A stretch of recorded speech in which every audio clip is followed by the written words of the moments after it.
수요일 리바이블에 오신 여러분을 주님의 이름으로 사랑하고 축복합니다. 자, 오늘의 말씀은 풍랑을 잔잔케 하신 예수님의 이야기입니다. 풍랑을 잔잔케 하시다.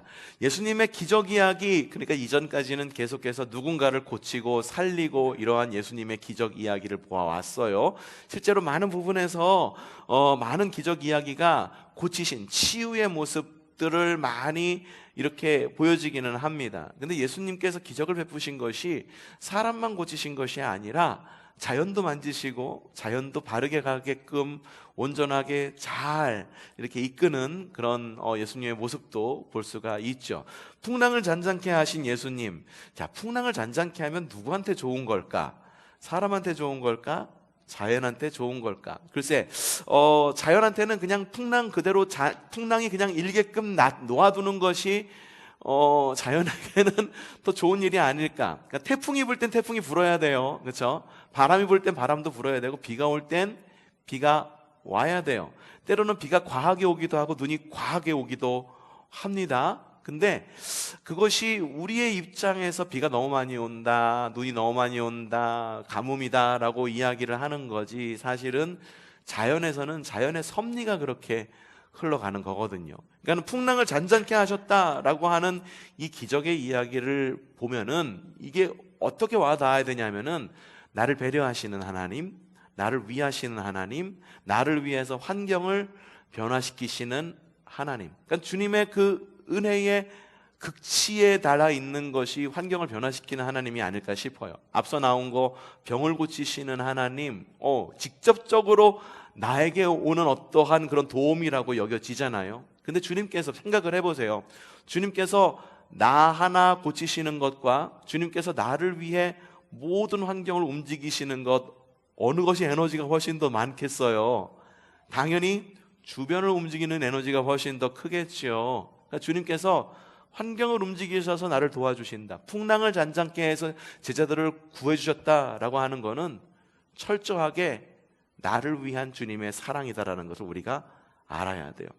풍랑일 수도 있어요. 우리가 살다 보면 어려움이 있을 수도 있죠. 근데 어려움이 있는데 모든 주변 사람들이 나를 도와줘. 그리고 모든 환경이 내가 이렇게 주님의 뜻을 따라갈 수 있도록 막 서포트 해줘. 교회에서도 그런 분위기가 일어나야 되는 거죠. 누가 낙심하거나 힘들거나 그러면은 힘내라고 막 서포트 해주고 환경을 움직여주고 있는 지혜에 따라가지고선 이렇게 뭐 도와주기도 하고, 어떤 때는 재정으로 도와주기도 하고, 어떤 때는 조언으로 도와주기도 하고, 어떤 때는 막 걱정하면서 같이 울어주기도 하고 기뻐해주기도 하고, 그러면서 누군가가 나를 돕는 것, 그거야말로 주님께서 역사하시는 가장 큰 은혜와 사랑이 아닐까라는 생각을 해봅니다. 근데 보통은 안 그렇잖아요. 그렇죠? 주님께서 직접적으로 역사하셔서 내 건강을 치유해 주시거나, 아니면은 뭐 재정을 마련해 주시거나, 아니면 자녀가 잘 되게 해 주시거나, 이런 것들 보통 바라는데, 사실은 주님의 사랑 가운데 가장 큰 사랑은 환경을 움직이는 것, 모든 사람의 마음을 움직여서 그 예수 그리스도를 믿는 그 사람을 돕게 하는 것, 그것만큼 큰 사랑은 없다라는, 좀 오늘 이 이야기를 준비하면서 그런 생각이 좀 들었습니다. 전체적인 내용은 이렇죠. 주님께서 바다 건너편으로 가자라고 이야기하면서 건너갑니다. 여기서 바다는 어떤 바다일까요? 지중해, 태평양, 인도양, 갈릴리, 무슨 바다일까요? 갈릴리 바다예요. 갈릴리 바다. 갈릴리 바다라고 말하는 이유는 누누이 말씀드렸죠. 이스라엘 사람들은 무조건 물이 많다라고 여겨지면은 바다라고 이야기했어요. 사실은 이스라엘 사람들이 정말 큰 물을 못 보았기 때문에 그러는 거죠. 갈릴리 바다라고 해봤자 세상에서 제일 큰 호수는 아닌 거예요. 제가 있었던 캐나다에서 토론토에 온타리오 호수라는 호수가 있어요. 근데 그 호수가 얼마나 큰지 우리 남한 크기보다 커. 엄청나게 크죠? 그러다 보니까 호수를 삥 돌아갖고 운송하는 것이 한참 돌아가야 되잖아요. 호수를 가로질러 가는 게 훨씬 더 빠르죠. 그렇죠? 그래서 호수 끝에서 호수 끝까지 유조선이 움직여요. 유조선, 호수에가 유조선, 얼마나 큰 배예요. 그렇죠? 유람선 말고 사람 타고 다니는 관광 말고 유조선, 큰 배, 석유 싣고 다니는 배, 유조선이 다닐 정도로 그렇게 큽니다. 파도가 쳐요. 호수가 파도가 쳐. 이 달의 영향을 받는다라는 거죠. 그만큼 물이 엄청나게 크다는 거죠. 이스라엘 사람들은 그만큼 이 시각이 넓지는 않았었던 것 같아요. 거기서 그렇게 살던 사람들이었으니까.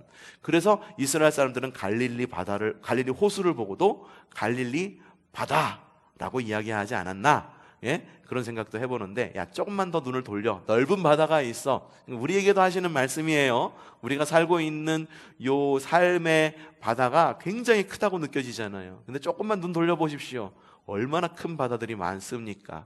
고기들이 건들 때가 얼마나 많습니까? 전도하자라고 얘기했는데, 학담에 전도할 사람이 어디서? 당연히 학담에 전도할 사람이 어디 있어요? 우리의 시각을 돌려야지. 어디까지 돌리겠어? 어디까지? 전국까지 돌리세요. 동두천까지 돌리세요. 의정부까지 돌리고 연천까지 돌리세요. 포천까지 돌리세요. 왜 그곳에 있는 사람이 왜 우리의 물고기가 아니라고 생각하십니까? 시각을 넓히세요. 그동안 우리 동네가 좀 섬과 같은 그런 동네였었잖아요. 그렇죠? 제주도 같아. 제주도 섬이어가지고 거기 사람들 이렇게 똘똘 뭉치고 외지인 들어오면은 좀 이렇게 힘들다고 그러더라고요. 우리 동네도 비슷했던 것 같아요. 요걸 뛰어넘자고요. 아셨죠? 더 큰 바다, 은혜 바다 향해, 큰 바다 향해 나갑시다. 주님께서 갈릴리 바다를 건너가자라고 이야기합니다. 근데 큰 풍랑이 일어나죠. 근데 주님께서는 그냥 쿨쿨 잠만 주무십니다. 코 골면서 주무셨을 것 같아요. 제 아내가 그러는데, 저는 피곤하면은 코를 엄청 곤대요. 코를 고는데 이중으로 곤대. 이게 뭔 말인지 모르겠어. 이중으로 곤다는데 코로만 골지 않고 목으로도 곤다는 얘기야? 소리가 두 가지로 나? 아니 코를 고시면서 주무셨을 것 같아. 얼마나 피곤했겠어요. 사람들한테 쫓기고 그냥 오죽했으면. 오늘 말씀도 이래요. 뭐냐면 사람들을 그냥 제껴놓고 갑니다. 야, 쟤네들 떼어놓고 가자. 우리들끼리 가자. 그러고선 배 타고선 강을 건너가는 거예요. 근데 사람들이 그것도 배 끌고선 또 쫓아오거든요. 얼마나 피곤하셨겠어. 코 골면서 잠을 주무셨겠지. 폭풍이 일어. 제자들이 주님을 깨우면 우리가 죽게 되었습니다. 주님께서 꾸짖습니다. 폭주하는 자연에게 꾸짖습니다. 두 번째 또 꾸짖습니다. 흔들리는 제자들에게 꾸짖습니다. 그러면서 제자들이 이야기하죠. 그가 누구시길래 바람과 바다가 복종하는가? 라면서 감탄을 내면서 오늘 이야기가 끝납니다. 자, 마태복음, 마가, 누가복음 이렇게 공간복음에 나와 있는 이야기를 보고 있는데, 마태복음에는요 다른 공간복음보다 짧게 기록이 되어 있어요. 굉장히 짧게 기록이 되어 있습니다. 에센스만 딱 기록이 되어 있어. 그래서 마가복음, 누가복음의 이야기를 좀 비교해 가면서 좀 보도록 할게요. 자, 우선 마가복음 4장 36절 이렇게 기록이 되어 있습니다. 읽어보죠. 시작. 그래서 그들은 무리를 남겨두고 예수를 배에 계신 그대로 모시고 갔는데 다른 배들도 함께 따라갔다. 좀 전에 이야기해 드린 거죠.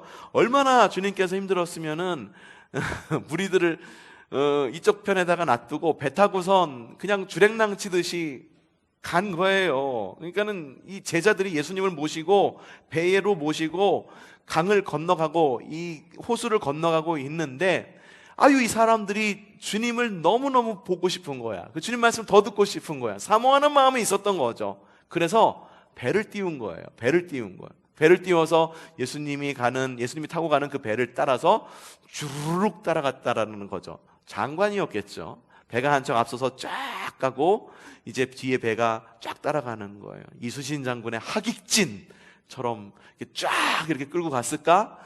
그런 상상도 해보게 됩니다. 오늘 말씀 읽으면서 좀 어떤 생각이 들었냐 하면은 주님과 제자들로부터 남겨진 무리들이 있었다라는 생각이 듭니다. 여러분 신앙생활 하다 보면은 여러분 홀로 남겨졌다라고 하는 그런 느낌을 받을 때가 종종 있을 겁니다. 누구도 내 마음 안 알아줘. 그리고 주님도 떠나갔고 주님의 제자들도 우리를 남겨두고 떠나간 것 같아 라는 느낌을 받을 때가 있습니다. 여러분 주님은 그러니까 제자들 12제자 이외의 사람들은 남겨두셨습니다. 자, 왜 주님께서는 그들을 남겨두셨을까? 뭐 제가 힘들었을 거다, 예수님이 코 골면서 주무셨을 거다라고 이야기했는데, 오늘 저의 상상력에서 나온 이야기인 거고, 또 다른 상상력을 발휘해 보면은 첫 번째 우리가 상상해 볼 수 있는 것이, 그 길은 제자들만이 갈 수 있는 길이었기 때문에 주님께서 그들을 띄워놓고 간 것이 아닌가라는 생각이 들어요. 주님께서는 풍랑이 이를 줄을 알고 계셨을지도 모르겠다라는 생각이 들어요. 풍랑이 일었을 때 제자가 아닌 그냥 말 그대로 뜨내기들이 있을 거예요. 그렇죠? 주님이 그냥 사람들 몰려다니니까 나도 쫓아다니면서 이게 떡이나 콩고물이나 좀 주워 먹자라는 그런 마음으로 쫓아다니는 사람도 분명히 있었을 거라고 하는 거죠. 제자들은요, 풍랑을 만나면은요, 주님을 깨울 줄 아는 지혜가 있어요. 근데 제자가 아니면은요, 풍랑을 만나잖아요. 그러면은 어떻게 될까? 아이고 힘들어. 그러면서 어려움 즉시 바로 주님을 떠나가게 됩니다. 때로는 거기서 풍랑을 만나서 어떻게 되면은 어쩌면은 죽을지도 모르는 거죠. 갈릴리 호수의 풍랑은 정말 거셌다라고 이야기를 해요. 거세다라고 이야기를 합니다. 갈릴리 호수도 굉장히 큰 호수예요. 굉장히 큰 호수입니다. 갈릴리 호수도. 그렇기 때문에 풍랑이 일었다라고 하는 것이 보통의 일이 아니었을 것이다. 그래서 주님께서 12제자, 그동안에 자신과 함께 그 길을 걸어왔던 12제자만 데리고 가고, 그것을 감당할 수 있는 사람만 픽미업 해서 픽미 해가지고 픽댐 해가지고 그래서 그들을 끌고 간 것이 아닌가, 그들만 끌고 간 것이 아닌가라는 생각을 해보게 되었습니다. 아마도 주님은 어려움을 예측하고 계셨을 거예요. 주님을 따라가는 길은요, 여러분, 꽃길만 걷는 길은 아닙니다. 주님을 따라가는 길은 주님께서도 말씀하셨어요. 십자가를 지고 따라오라 라고 이야기를 하셨지, 그 길을 따라가는데 꽃길만 걷게 해줄게, 뭐 그런 길이 아니었다라고 하는 거죠. 그 길이 어려웠던 제자들도 다 떠나갔어요. 예수님의 십자가 밑에까지 간 제자는 누구였나? 요한 하나였어요. 베드로조차도 예수님의 십자가 밑에까지 가지 않았어요. 그러니까 주님의 길을 걸어간다라고 하는 것, 내가 신앙생활을 한다라고 하는 것은 우리가 주님을 믿음으로 인해서 주님을 따라가겠다라고 하는 결심, 이런 담대한 믿음의 어떤 그런 결심이 없이는요, 정말로 따라가기 힘들고 어려운 길일 수도 있다라고 하는. 그래서 주님께서는 12제자만 데려간 것이 아닐까 생각해 볼 수가 있어요. 자, 그러면 남겨진 자들은 어떻게 했을까? 선택을 했어야 됐었어. 주님께서 가신 그 길을 같이 갈 것인가? 아니면 남아서 주님께서 돌아오시기를 기다릴 것인가? 자, 주님을 쫓아갔습니다. 주님의 배가 앞에 가니까 그들도 주님을 쫓아갔습니다. 그들도 제자였었어요. 그들은 어려움을 예측할 수가 없었지만 그래도 주님 가신 길이다라고 했으니 나도 따라가겠다라고 하는 결단이 있었던 사람들이죠. 그래서 다른 복음서에 보면은 제자들이 따라갔다라고 하는 말이 나오는데, 이 제자들이 12제자만을 지칭하는 말인지 아니면 예수님을 따라갔던 모든 사람을 지칭하는 말인지, 오늘 말씀을 읽고 그 말씀을 읽잖아요. 그러면 막 혼동이 돼요. 정말로 그들은 제자였는가? 주님을 따라갔기 때문에 제자의 길을 함께 갔던 것인가? 아닌가? 이런 것들을 우리가 생각해 볼 수가 있는 거죠. 여러분, 주님을 따라가는 길은 열정으로 가는 길이 바로 주님을 따라가는 길이에요. 그렇죠? 근데 예측하지 못한 어려움도 있는 길이 주님을 따라가는 길이다라는 것을 우리는 미리 알아야 돼요. 그거는 마가복음에 나와 있어요. 마가복음에만 나와 있는 이야기예요. 왜 이런 이야기들이 있었을까? 이건 마가복음이라고 하는 그 마가복음이 쓰여진 시대적 배경 여러분들 보시면은 알 수가 있죠. 검은 고양이 네로 맞아. 네로 네로에 박해가 있어가지고 사람들이 너무너무 힘들었던 거예요. 그래서 이 길을 어떻게 가야 될지 모르겠다라는 생각이 있었고, 배교하는 사람도 있었을 거고, 당장 뭐 하나 조금 어려운 거 있으면은 그러잖아요. 우리 보통 그러잖아요. 목사님 잠시 좀 쉴게요. 뭐 이런 이야기들이 보통 하는 게 우리의 모습인 거잖아요. 조금만 어려움이 있고 조금만 마음에 뭔가 거슬리는 게 있으면은 그렇다고 하는 거죠. 근데 그 시대는 어떤 시대냐? 실제적으로 핍박이 있었던 시대. 그런 시대에 예수님을 따라간다라고 하는 것이 어떤 것이냐? 핍박 받는 거?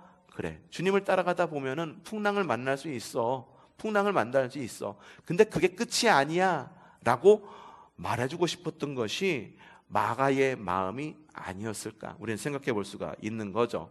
또 마가와 누가를 비교해 보면은요, 사건의 순서들이 조금 다르게 나와 있는 것을 볼 수 있습니다. 자, 마가복음을 한번 보도록 하겠습니다. 마가복음 4장 37절에서 38절 초반절 말씀 시작. 그런데 거센 바람이 일어나서 파도가 배 안에 덮쳐들었으므로 물이 배에 벌써 가득 찼다.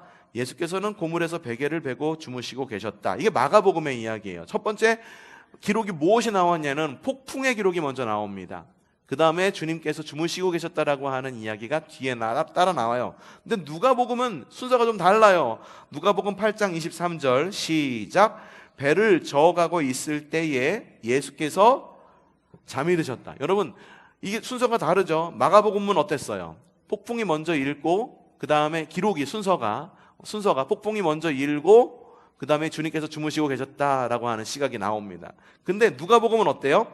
배를 저어가고 있을 때에 예수께서 잠이 드셨다. 잠이 든 것이 먼저 나옵니다. 그런데 사나운 바람이 호수로 내리 불어서 배에 물이 차고 그들은 위태롭게 되었다라고 이야기하고 있어요. 이 마가복음은요, 폭풍 이후에 주님께서 함께 하신다라고 하는 것을 알았어요. 근데요, 이 누가복음에서는요, 폭풍 전에 이미 주님께서 함께 하신다라고 하는 사실을 알고 있었다라고 하는 거예요. 여러분, 하나님은요, 이미 함께 계신 하나님이라는 것을 말하는 것은 두 개다가 똑같습니다. 그렇지 하지만 마가복음은 로마의 핍박 가운데에 기록된 것이라고 앞서도 말씀드린 것처럼 폭풍이 먼저 보이는 경우가 있습니다.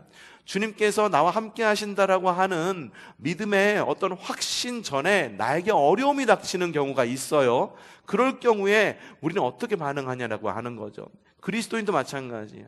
이 훈련을 잘 받으면은 날마다 동행하시는 하나님, 임마누엘 되신 주님, 오죽했으면 예수님의 별명이 임마누엘이었겠습니까? 하나님이 나와 함께 하신다라고 하는 임마누엘이었겠습니까? 그 임마누엘의 하나님이 나와 늘 함께 하신다라고 하는 것을 알고 어려움을 닥쳐도 힘든데 이제 신앙생활을 얼마 시작하지 않으신 분들 같은 경우에는 어려움이 먼저 눈에 딱 들어온다라고 하는 거죠. 아이고, 일을 어떻게 그러면서 그제서야 기도하려고 마음을 먹는다라고 하는 거죠. 하지만 누가복음은요, 배경이 다릅니다. 누가복음은 사도행전의 전편이라고 말씀을 드렸죠. 예? 누가복음 후편이 사도행전이에요. 그래서 종말의 지연 가운데에 기록이 되어 있어요. 그래서 주님이 먼저 보이고 그 다음에 어려움이 있는 거예요. 주님께서 선교적인 그리스도인이 되기를 원하신 거예요. 어려움이 있어? 그건 당연한 거야. 하지만 성령님이 지금 우리와 함께 하시잖아. 주님이 우리와 함께 하시잖아. 그러니 나가서 복음을 전해야 되지 않겠니? 라면서 이런 의도에서 이게 순서가 바뀐 것이 아닐까. 저는 묵상하면서 이건 뭐 어떤 신학자가 이야기한 게 아니라 순수하게 제가 그냥 묵상하면서 그런 생각이 들었습니다. 여러분은 문제가 닥쳤을 때에 문제가 먼저 보이십니까? 주님이 먼저 보이십니까? 예? 문제가 먼저 보이십니까? 주님이 먼저 보이십니까? 그리스도인은요, 문제가 닥쳐도 크게 두려워하지 않습니다. 왠지 아세요? 주님이 계시기 때문에. 주님이 문제가 먼저 보이든 주님이 먼저 보이든 여러분, 우리의 신앙이 다를 수는 있지만, 하지만 우리가 가져야 되는 중요한 믿음은 문제가 먼저 보이고 주님이 보이든 주님이 먼저 보이고 문제가 보이든 어쨌든 주님은 그 문제보다 크신 주님이다라고 하는 믿음이 있기 때문에 우리가 신앙생활을 하고 있는다라고 하는 거예요. 여러분이 기도하는 이유도 바로 그런 이유인 거예요. 어떤 문제 때문에 기도하는 경우가 있습니다. 목적을 놓고 기도하는 경우가 있어요. 그 이유가 뭔지 아십니까? 어쨌든 그 목적과 문제보다 크신 분이 우리 주님이시기 때문에 기도하고 우리가 신뢰하고 믿는 거예요.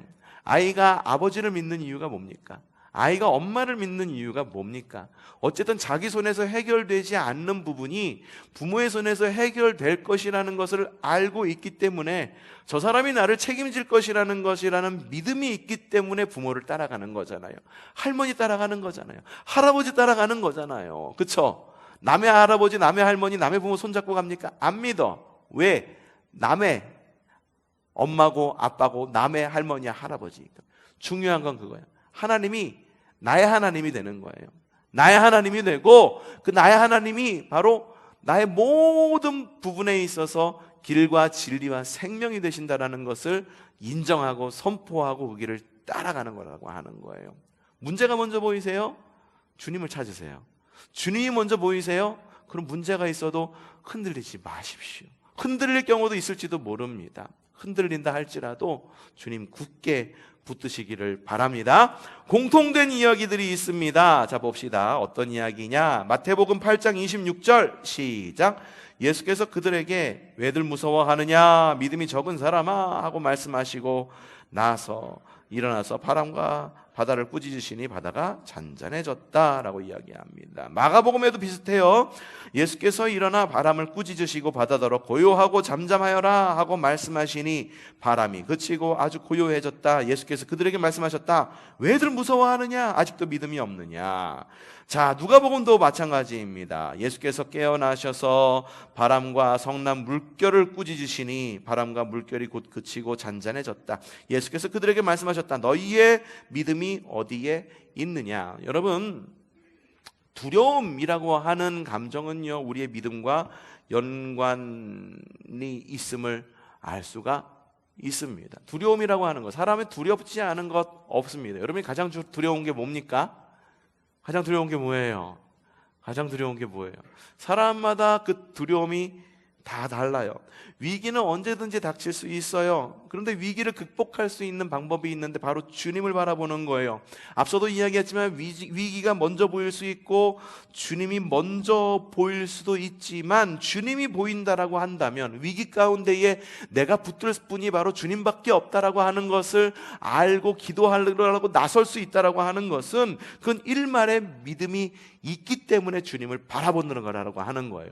믿음이 크건 작건 그건 중요하지 않습니다. 주님께서 겨자씨만한 믿음이라고 이야기한 것은 겨자씨만한 믿음 조그만 것 하나라도 있으면 이라는 의미라는 걸 알 수가 있죠. 그러니까 믿음이라고 하는 건 크고 작고의 문제가 아니라 있거나 없거나 둘 중에 하나의 문제라고 하는 거예요. 믿음이 있으면 주님이 보일 것이고 믿음이 없으면 주님이 안 보이고 바로 문제가 더 크게 보일 것이고 세상과 나는 간 곳 없고 구속한 주만 보이도다. 이것이 여러분의 간증이 되었으면 좋겠어요.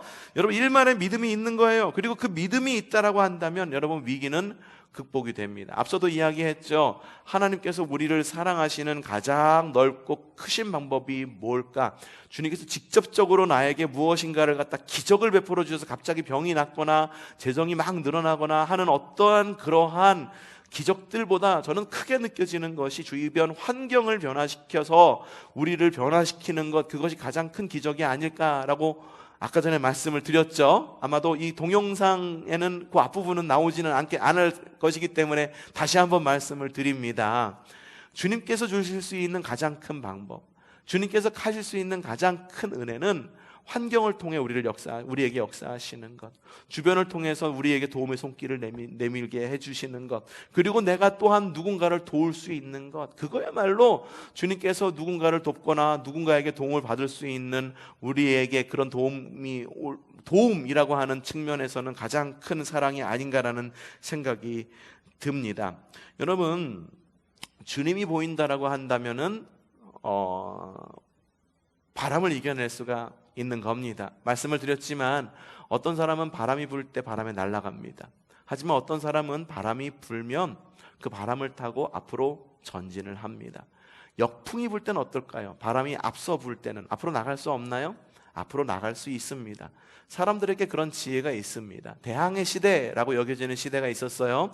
여러분들이 잘 알고 있는 콜럼부스, 마젤란 이런 사람들이 있죠. 이런 사람들이 대항해 시대의 위대한 어떤 그런 탐험가들을 이었었던 거예요. 유럽의 입장에서 대항해 시대라고 하는 것은 이제 바다를 이제 바다를 통해 가지고 다른 대륙을 발견하기 위한 사람들의 노력이 유럽의 입장에서는 대발견의 시대라고 그렇게 이야기를 합니다. 그러니까 대항해 시대는 유럽을 중심으로 돼 있었어요. 유럽을 중심으로 이렇게 진행된 시대가, 호황을 누렸던 시대가 바로 대항해 시대였었어요. 이 대항해 시대 이전에는 여러분들도 잘 알고 있는 실크로드 아시죠? 비단길이라고 하는 이 길을 통해 갖고 무역이 오고 갔던 거예요. 근데 대항해 시대에 들어서면서 사람들이 발명을 합니다. 역풍에도 움직일 수 있는 돛을 발견을 해요. 발명을 합니다. 그게 뭐냐면은 보통 돛을 보면은 네모난 돛이잖아요. 네모난 돛이 뒤에서 바람을 확 불면 앞으로 쫙 나가는 거. 근데 아주 큰 범선 같은 거를 보면은 이제 앞에 삼각돛이 달려 있는 것을 보신 적이 있을 거예요. 네모난 돛 뒤에 크게 달려 있고 맨 앞부분에 삼각돛이 이렇게 몇 층 거쳐 가지고선 이렇게 쌓여 있는 거 보신 적 있으세요? 한번 유심히 한번 보세요. 그게 유심히 안 봤기 때문에 모르실 수도 있어요. 삼각돛이 발명이 되면서 바람이 불면은 그 바람이 부는 것이 바람이 불면서 삼각돛을 이렇게 부풀려요. 삼각돛을 부풀리면서 거기에서 바람의 영향으로 양력이 발생이 됩니다. 양력이라고 하는 것은 물건을 갖다가 띄우는, 비행기가 양력이 있기 때문에 이렇게 뜨는 거죠. 날개가 양력을 발생시키는 거죠. 날개 역할을 해가지고서 양력을 발생시킨대요. 앞을 드는 거죠. 이렇게 드는 거죠. 근데 가볍고 날개가 있으면 하늘로 날아오르는 건데 그 당시에는 비행기가 없기 때문에 배가 그 당시 사람들 그게 양력인지도 몰랐을 거예요. 한 달아보니까는 역풍에도 가더라. 경험에 의해서 만들었겠지만 양력이 발생하면서 이 배가 앞으로 전진할 수 있대요. 물론 똑바로 가지는 못해요. 이렇게 갈지자로 지그재그로 이렇게 갈 수가 있어요. 그래가지고 대항해 시대 이전에는 이 대륙 간에 있는 이 바람들, 해류를 따라가지고서만 여행을 할 수가 있었던 거예요. 해류 바람이 이쪽으로 불면 이쪽으로 가고 저쪽으로 불면 저쪽으로 가고 이렇게 했었는데 이제 삼각돛이 발견이 되면서 이제 이 계절의 변화와 상관없이 배를 타고 범선을 타고선 어디든지 여행을 갈 수가 있게 된 거죠. 그러면서 이제 사람들이 실크로드, 육록길을 사용하지 않고 이제 해록길을 이용하면서 새로운 경로를 갖다가 개척하게 된 거예요. 재밌죠? 계속 얘기할까? 하지 마요? 하지 말라는 뒤에서 하지 말라는, 짧게 하라고 하지. 이 얘기만 할게요. 이 얘기만. 왜 그래? 그 이후에, 대항해 시대 이후에 제국주의라는 것이 발생이 됩니다. 이 제국주의라는 것이 발생이 되는데 이 발생된 이유가 한 나라를 꾸리기 위해서 그 안에 있는 나라에 있는 사람들이 잘 살기 위해서는 그 나라에서만 생산되는 물자만으로는 사람들을 잘 살게 할 수 없었다는 거예요. 어느 특정 수준 이상으로는. 그래서 사람들이 대항해 시대를 겪으면서 이제 식민지를 개척하게 되죠.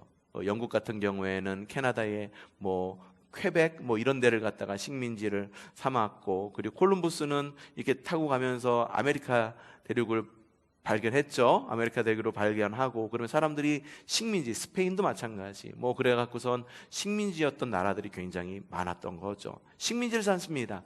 그래서 식민지를 삼으면서 거기에 있었던 물자들을 어디로 가져갈까? 본국으로 가져가는 거예요. 그래서 거기 있는 물자들을 갖다 계속 날라가지고 처음에는 향신료만 날랐어요. 특별히 후추가 가격이 굉장히 비싸요. 요즘 마트만 가면은 갈아있는 후추 말고 갈려있는 후추 말고 갈아먹는 후추도 굉장히 잘 나와 있어요. 가격은 좀 높은데 맛이 다르더라고. 그거는 무슨 이게 똑딱이 순후추 이거 말고 이렇게 갈아먹는 후추 기계가 없어도 기계까지 달려있는 게 있을까? 보통 다른 것보다 한 2,000원 정도 더 비싸긴 한데 많이 비싼 거지. 드셔보셔. 떡국 맛이 달라지더라고. 드셔보시면 좋은데, 후추! 처음에는 후추만 날랐어요. 유럽에서는 구할 수 없었던 그런 것들. 그런데 이후에 점차 이 식민지로부터 황금 그리고 노예 이런 것들을 갖다가 나르기 시작을 한 거죠. 북한 사람들이 미국을 보면서 뭐라고 얘기해요?